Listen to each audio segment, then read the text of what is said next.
bahwa kita dari rental mobil, kita sedang melakukan pengejaran unit dan mobil yang dibawa memiliki senjata api.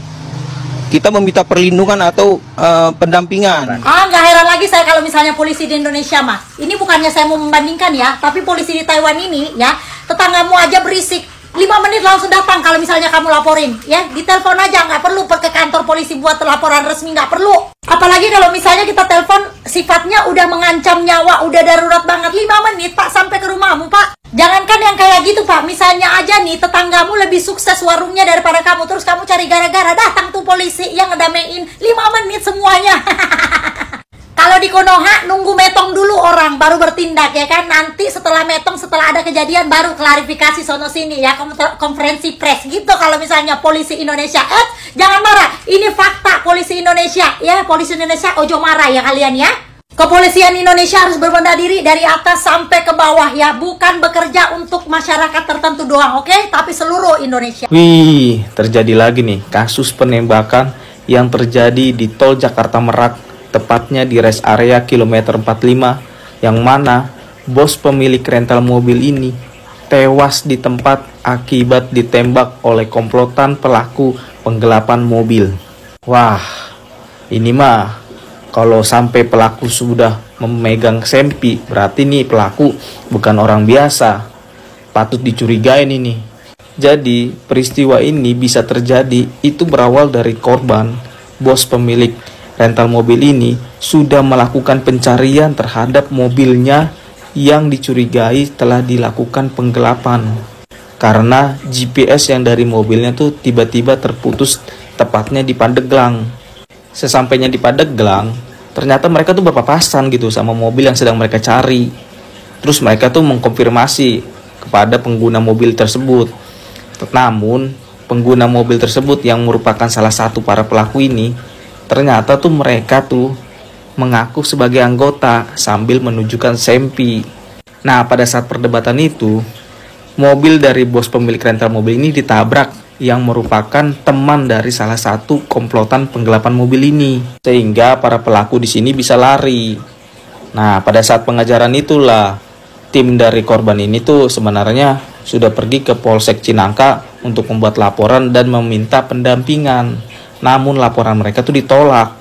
Dan berdasarkan info yang gue dapat nih, kenapa pihak kepolisian dari Polsek Cinangka ini menolak laporan mereka, itu karena pihak korban ini tidak bisa menunjukkan bukti kepemilikan mobil tersebut, sehingga pihak kepolisian tidak mau mengambil resiko, yang mana ini sudah di luar SOP mereka.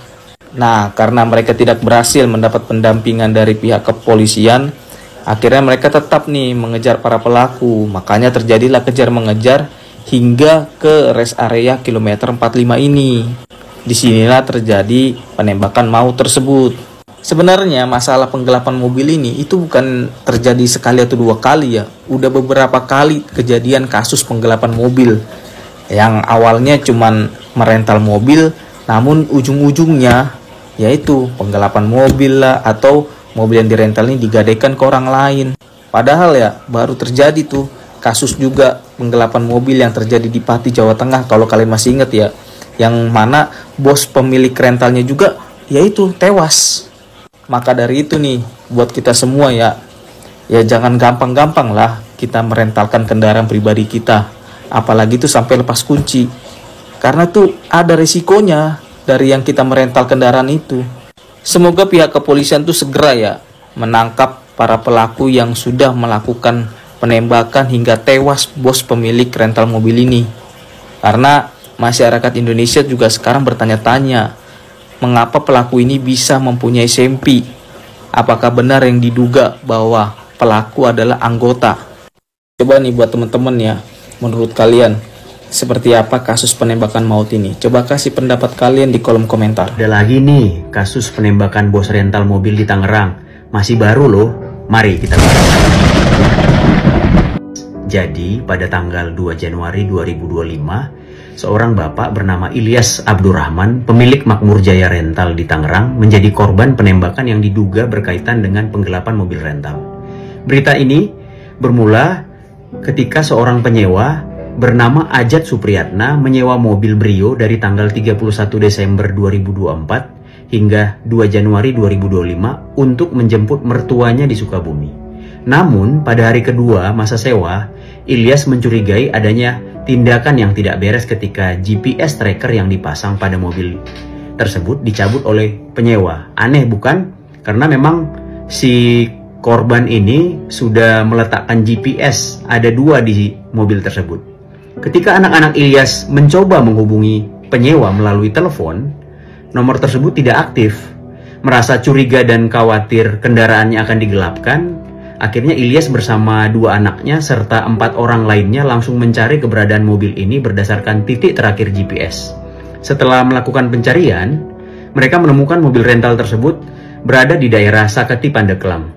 Namun, anehnya saat ditemukan mobil tersebut, mobil sudah tidak dikemudikan oleh penyewa asli, melainkan oleh 2 orang tak dikenal yang bersenjata api. Di lokasi tersebut juga terdapat sebuah mobil Sigra hitam yang membawa 1 orang lainnya sebagai komplotan. Ilyas segera pergi meminta bantuan ke Polsek Cinangka sekitar pukul 24.00 dini hari ya, karena memang pergerakannya memang sangat cepat. Sayangnya, laporan permintaan bantuan mereka ditolak karena petugas mungkin mengira Ilyas ini adalah petugas dari leasing company dan menyarankan agar membuat laporan resmi terlebih dahulu, meskipun ia menjelaskan bahwa kendaraan yang dicari dan dikejar ini adalah kendaraannya sendiri. Takut mobil tersebut lenyap dan dibawa kabur tanpa mendapatkan bantuan dari polisi, akhirnya Ilyas kembali mengejar para pelaku dengan melibatkan anggota Asosiasi Rental Mobil Indonesia di wilayah Banten. Pada pukul 4 subuh di rest area kilometer 45 Tangerang Merak, Ilyas dan tim akhirnya bertemu dan menyergap pelaku penggelapan mobil tersebut. Dan dalam kericuan tersebut, salah satu pelaku menembaki Ilyas dan mengenai dada dari Ilyas, kemudian temannya Ramli terkena tembakan di punggung kanan. Pelaku kemudian melarikan diri dan meninggalkan kendaraan rental dan berpura-pura mengaku menjadi anggota TNI. Akhirnya kabur, kemudian korban dilarikan ke Rumah Sakit Umum Daerah Balaraja. Namun sayangnya setelah tiba di Rumah Sakit Umum Balaraja, nyawa Ilyas tidak tertolong. Sedangkan temannya Ramli dilarikan ke RCM untuk perawatan lebih lanjut.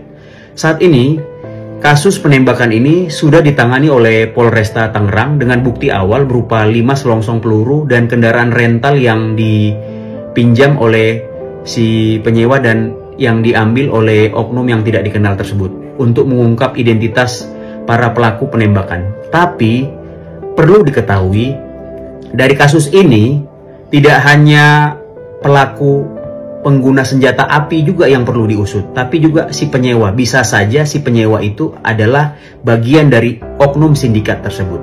Kejadian ini juga memberikan pesan penting bagi masyarakat, terutama bagi para pemilik usaha rental, agar lebih waspada terhadap identitas penyewa, kemudian lebih bijaksana lagi dalam memilah-milih siapa yang menyewa, serta perlu penerapan syarat ketentuan dalam proses sewa menyewa untuk mencegah kejadian terulang lagi. Jadi ini awal tahun ini kasus pertama, tapi sebelumnya di 2024 ada kasus heboh juga yang Pati yang menyebabkan bos rental meninggal. Bahkan di akhir Desember mantan disersi TNI sampai meninggal gara-gara masalah rental mobil tersebut. Masyarakat juga berharap aparat kepolisian dapat memberikan perlindungan secara efektif serta menyelesaikan kasus ini secara transparan demi keamanan publik dan demi kepercayaan publik. Karena masyarakat melakukan pelaporan dan pengaduan, datang ke kantor polisi, memang butuh pertolongan ya, bukan ingin mencari sumbangan. Jadi kami masih percaya Polri presisi. Terima kasih. Klarifikasi dari Polsek Cinangka bahwa mereka bukan menolak untuk mendampingi pihak korban ya untuk mengambil unit mobil mereka ya. Akan tetapi di saat itu Polsek Cinangka meminta bukti kepemilikan dari unit mobil yang dilarikan oleh si pelaku penembakan tersebut ya. Akan tetapi ya mungkin entah tidak ada atau bagaimana ya, karena ya bisa jadi memang tidak dipersiapkan ya.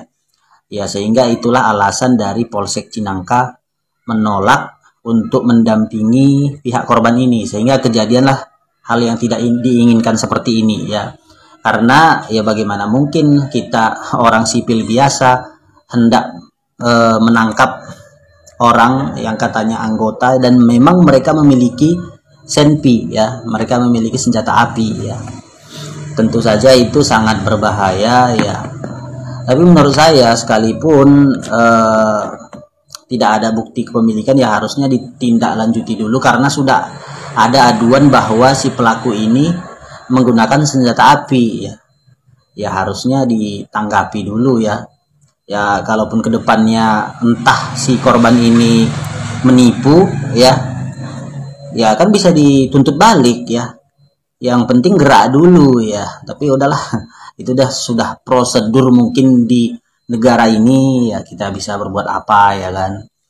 Ya saya cuman ngebayangin aja andai kita kena begal ya kan, dilarikan begal kendaraan kita ya, kita melapor ya dibilang mana bukti kepemilikan kendaraanmu biar kita kejar ya kata.